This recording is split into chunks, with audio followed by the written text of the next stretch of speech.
Casting defects. Casting is something that has been cast in mold, an object formed by the solidification of a fluid that has been poured or injected into a mold. Casting is the final critical stage in the construction of complex metal prosthetic and restorative dental devices. Faulty castings are not just a waste of time and money, but also a treatment failure. To better understand the causes of casting defects, let's first understand the process of casting. The lost wax technique is the most commonly used technique for casting of dental crowns. The first step in the lost wax technique is preparing the wax pattern for casting. A die prepared consists of crown, shoulder, and base. A wax pattern is prepared on the die. A type 2 inlay wax or soft wax is used for the indirect technique. The melted wax may be added in layers with a spatula or a waxing instrument, or it may be painted on with a brush. For the process of manipulation, dry heat is preferred to the use of water bath. The second step is spruing the wax pattern, wherein a sprue is attached to the wax pattern. Sprue is the mold channel through which molten metal or ceramic flows into the mold cavity. Certain specifications of the sprue affect the process of casting, such as the sprue diameter. It should be the same size as the thickest area of the wax pattern. If it is large, then it causes distortion, and if the sprue is small, it can cause suck-back porosity. The sprue should be positioned at the point of greatest bulk in the pattern to avoid distorting thin areas of wax during attachment of the pattern and to permit complete flow of the alloy into the mold cavity. The sprue length should be such that the top of the wax pattern should be within 6 mm of the open end of the ring for gypsum bonded investment and within 3 to 4 mm for phosphate bonded investments, and as close as possible to the center of the ring. The sprue should be placed at 45-degree angulation to the proximal surface and 135-degree to the axial walls of the pattern. This prevents air entrapment during investing and the occurrence of suck-back porosity after casting. The third step is investing the wax pattern in a casting ring, such as a solid metal ring or casting flask. The most commonly used technique to provide investment expansion is to line the walls of the ring with a ring liner, like for example, an aluminosilicate ceramic liner or a cellulose or paper liner. The thickness of the liner should not be less than approximately 1 mm. The wax pattern is cleaned of any debris, grease or oils using a commercial wax pattern cleaner or a diluted synthetic detergent. Next, the casting ring is filled with an investment material. Gypsum bonded investments are used for conventional casting of gold alloys, inlays, crowns, and fixed partial dentures. Phosphate bonded investments are designed primarily for alloys used to produce copings or frameworks for metal ceramic prosthesis and for some base metal alloys. It can also be used for pressable ceramics.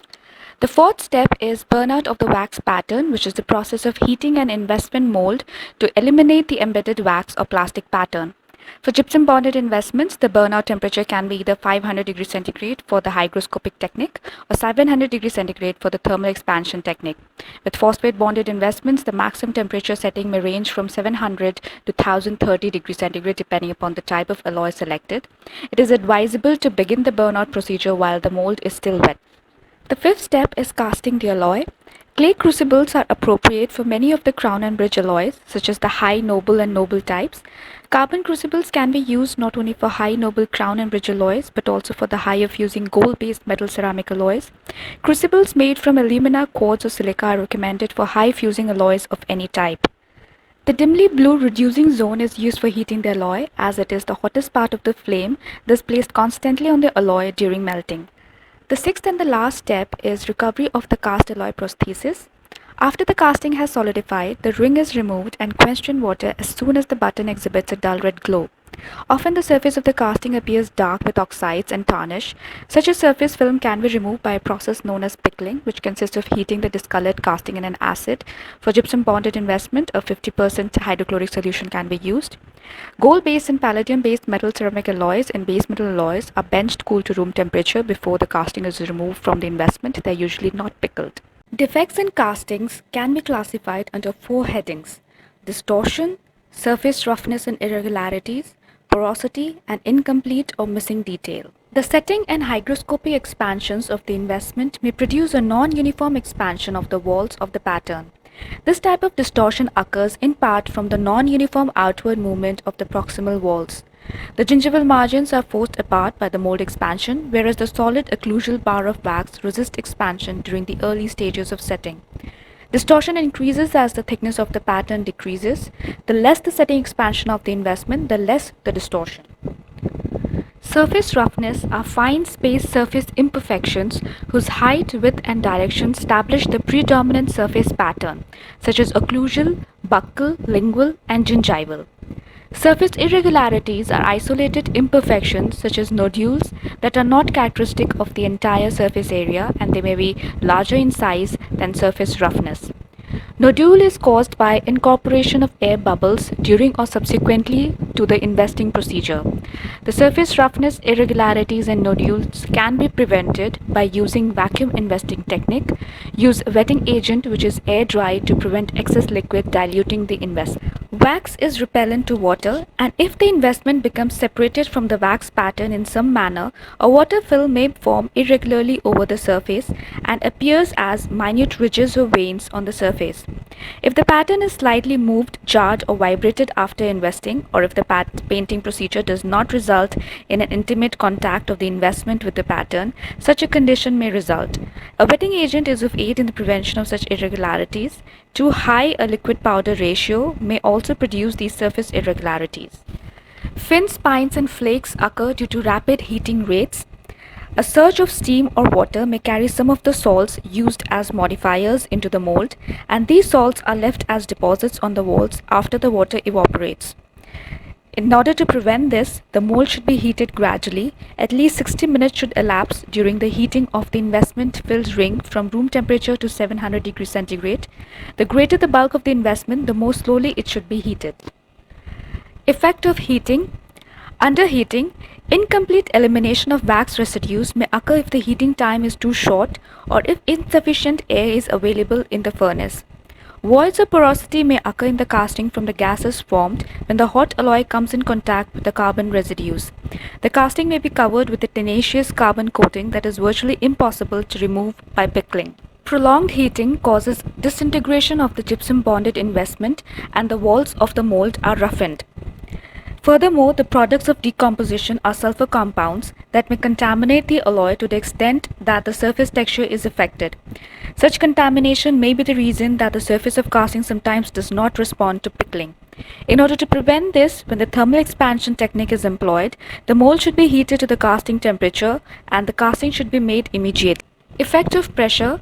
Too high a pressure during casting can produce a rough surface on the casting. Thus, as a precautionary measure, a gauge pressure of 0.10 to 0.14 MPa in an air pressure casting machine or 3 to 4 turns of the spring in an average type of centrifugal casting machine is sufficient for small castings. Composition of the investment. The ratio of the binder to the quartz influences the surface texture of the casting. In addition, a coarse silica causes a surface roughness. Foreign bodies. When foreign substances get into the mold, a surface roughness may be produced. A rough crucible former with investment clinging to it may roughen the investment on its removal so that bits of investment are carried into the mold with the molten alloy. Carelessness in the removal of the sprue former may also be a cause. Any casting that shows sharp, well-defined deficiencies indicates the presence of some foreign particles in the mold, such as pieces of investment and bits of carbon from a flux. Bright appearing cavities may be the result of flux being carried into the mold with the metal. Surface discoloration and roughness can also result from sulfur contamination, either from investment breakdown at elevated temperatures or from a higher sulfur content of the torch flame. Porosities in noble metal alloy castings can be classified as solidification defects, which include localized shrinkage porosity and microporosity, trapped gases, which cause pinhole porosity, gas inclusion porosity, subsurface porosity, and residual air. Localized shrinkage is generally caused by premature termination of the flow of molten metal during solidification. Localized shrinkage generally occurs near the sprue casting junction, but it may occur anywhere between dendrites, where the last part of the casting to solidify was in the low melting metal that remains as the dendrite branches develop. The linear contraction of noble metal alloys is changing from a liquid to a solid state at the rate of 1.25%. Therefore, continual feeding of molten metal through the sprue must occur to make up for the shrinkage of molten metal volume during solidification. If the sprue freezes in its cross-section before this feeding is completed to the casting proper, a localized shrinkage void will occur in the last portion of the casting that solidifies. This problem can be solved simply by attaching one or more small gauge sprues, like for example an 18 gauge sprue, at the surface most distant from the main sprue attachment and extending the sprues laterally within 5 mm of the edge of the ring. These small chill set sprues ensures that solidification begins within the sprues and they act as cooling pins to carry heat away from the pontic. This type of void may also occur externally, usually in the interior of a crown near the area of the sprue if a hot spot has been created by the hot metal impinging from the sprue channel on a point of the mold wall. This hot spot causes the local region to freeze last and results in what is called suckback porosity. Suckback porosity often occurs at an occluso-axial line angle or incisio-axial line angle that is not well rounded.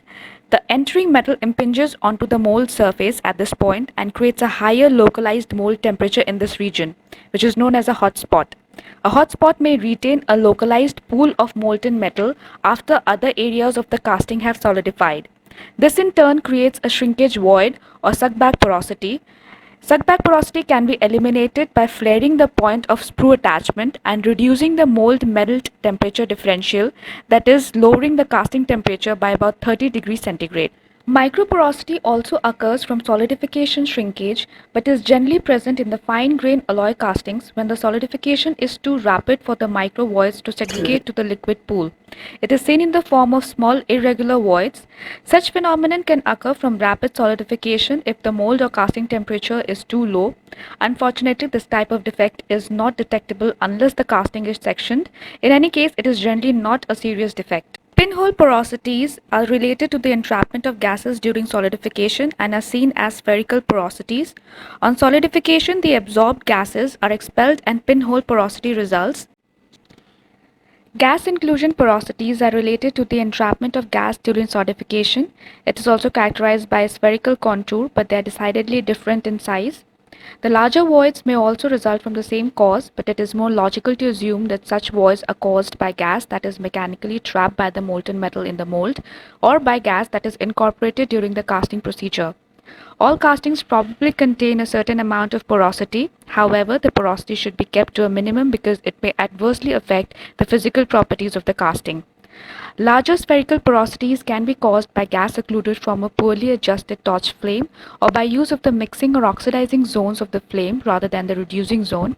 These types of porosity can be minimized by pre-melting the gold alloy on a graphite crucible or a graphite block if the alloy has been used before, and by correctly adjusting and positioning the torch flame during melting.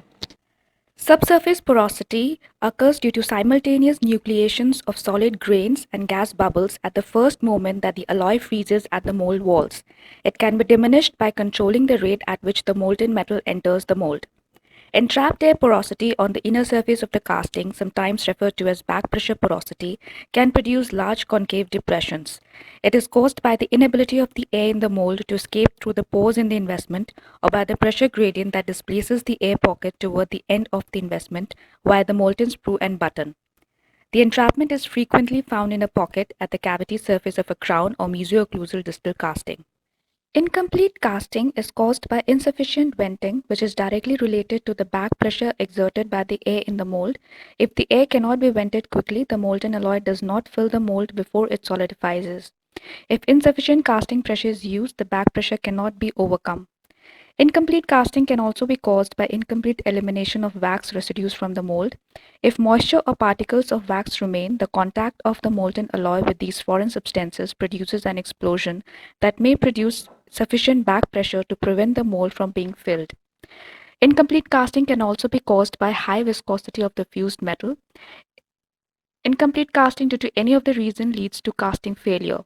In order to prevent this, the casting pressure should be increased and the temperature of the alloy should be raised higher than its liquidus temperature so that its viscosity and surface tension are lowered and so that it does not solidify prematurely as it enters the mold.